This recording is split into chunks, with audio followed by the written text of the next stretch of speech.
Hello, everyone. This is Tom Fox. I'm the Compliance Evangelist, and I'd like to welcome you to the month of May, one-the-month series on operationalizing your compliance program. In this month, I will focus on the use of your human resources function to help you operationalize your compliance program. This month, my sponsor is Advanced Compliance Solutions. Advanced Compliance Solutions is your one-stop shop for all compliance-related services. Advanced Compliance Solutions has a new, exciting service offering called the Compliance Alliance, which is a three-step program that will provide you and your team a background into compliance and the FCPA, so you can consider how your product or service fits the needs of the compliance officer, the compliance practitioner, and the compliance professional. It includes a boot camp, a podcast series, sponsorship, and an in-person training. Each section builds on the other and provides your customer service and sales teams with the knowledge they need to have intelligent conversations with compliance officers and decision makers. When the program is complete, your teams will be armed with the knowledge they need to sell and service every new compliance client. Interested people should contact myself, Tom Fox. In the evaluation of corporate compliance programs issued by the Department of Justice, there was a section on incentives and discipline. This spoke directly to the need of the HR function in compliance, or several other parts of the evaluation which speak to the integration of compliance into your HR function to fully operationalize your compliance program. Each day this month, I will be exploring a different way for you to operationalize your compliance function through the HR function. I hope you enjoy this series. This is Tom Fox. Thank you very much for listening. Day 16, the exit interview. Yesterday, I began to discuss employment separation issues.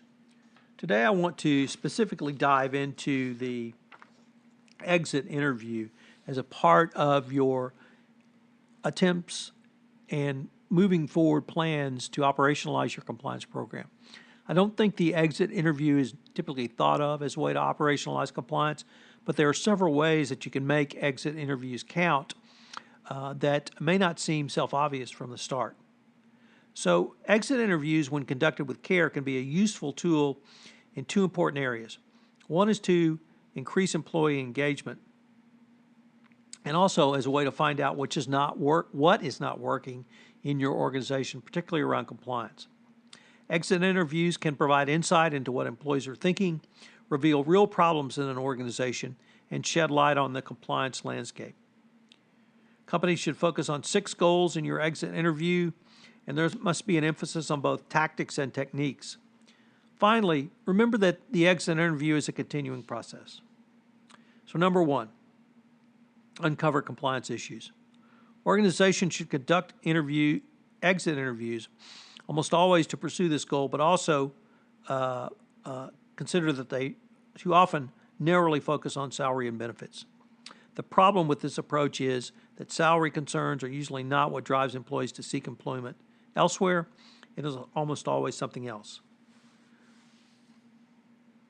An exit interview can inform your company's succession planning and talent management process. 2, understand employees' perceptions of the work itself. The person conducting an exit interview should understand why a departing employee's job design, working conditions, culture, and peers were not sufficient to keep them with the company. By understanding and questioning the employee on this information, you can help the compliance function improve employee motivation, efficiency, and coordination and effectiveness. Once again, this is just another way to more fully operationalize compliance within your organization with additional insights. 3, gain insight into managers' leadership styles and effectiveness. Leadership style is an important reason many employees depart for greener pastures. By inquiring into and understanding this dynamic, an organization can begin to reinforce positive managers and identify those which are not viewed as a positive light. You can determine if micromanagement's a problem. You can determine if culture is a problem. But it also can lead to some very tangible compliance outcomes, and that's what I'd like you to consider. It can lead to more and better training and develop initiatives to create better managers around compliance. Next, learn about HR benefits at competing organizations. And indeed, culture at other organizations. While salary and compensation are usually not the drivers of departures, they certainly do play a role. You should use the exit interview to do some benchmarking. If you are not competitive in terms of time off, ability to advance, different benefits and pay packages, you may have a problem. And this is certainly appropriate from the compliance perspective as well. Next, foster innovation by soliciting ideas for improving the compliance function at the company. Exit interviews should go beyond a departing employee's immediate experience to cover broader areas such as company strategy, compliance, marketing, operationalization of compliance, systems, competitions, and the structure of his or her own division. Emerging best practices is to ask every departing employee something along the lines of, please complete the sentence, I don't know why the company doesn't just blank.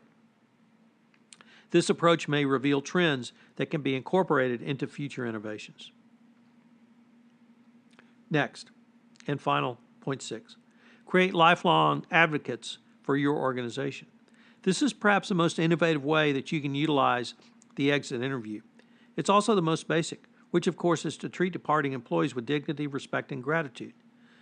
Such treatment at departure may well encourage departing employees to recommend the former company to potential employees and to use and recommend the company's products and services and to create business alliances with former and new employers. You want a departing employee to leave as an ambassador and a customer.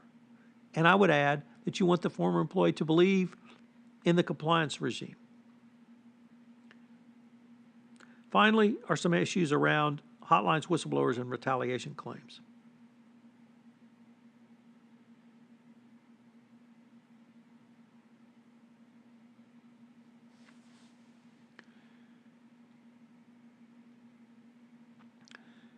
You often do not think of the exit interview as part of the life cycle of operationalizing compliance. However, these points, I think, drive home that you can utilize the exit interview in a wide variety of ways that you had not considered previously. So with that, what are today's 3 key takeaways? Well, it starts with number 1. The exit interview is just another touch point in the employee life cycle, and you should utilize your HR function to fully operationalize compliance by delving into not only any issues around compliance violations, but perhaps whether insights into the operationalization of compliance can be garnered from the exiting employee. 2, develop training and initiatives based upon the feedback you get in these exit interviews.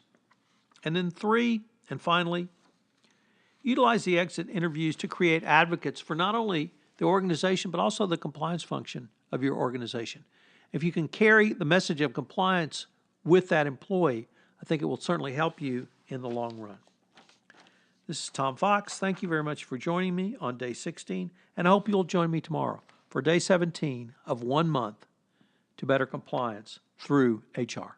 This is Tom Fox again. I'd like to thank you for listening to this episode of 1 month to operationalizing your compliance program through the use of your HR function. If you've enjoyed this podcast, I hope you will rate it on iTunes, as it would help our ratings, and also get the word out about this seminal 1 month series that I'm doing in 2017. Also, if you have any questions, please feel free to email me at tfox, that's tfox, at tfoxlaw.com. Finally, I hope you will join me again. This is Tom Fox. Thank you again for listening to this episode.